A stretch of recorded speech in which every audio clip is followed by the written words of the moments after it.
Tapos na ang taping ng Christmas special ng Kapamilya.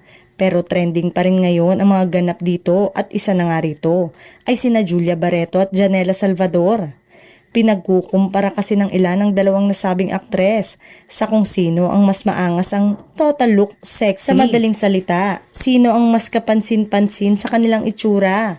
Sa IG, mapapanood ang video na magkatabi sina Janela at Julia para sa kanilang spiel.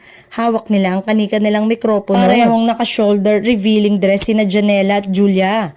Magkaiba lang ang kulay ng kanilang damit.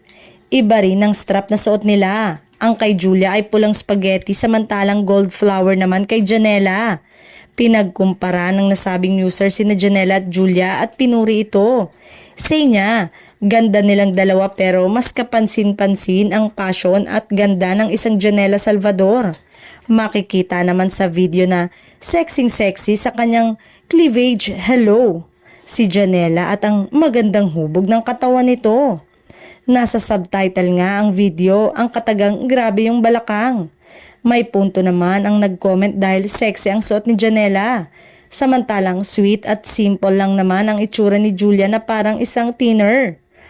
Pero hindi na rin naiwasan na pintasan si Janela lalo't hindi naman lingid kaalaman sa kalahat na sumailalim ito sa isang liposuction procedure sa pagbabalik nito sa serye.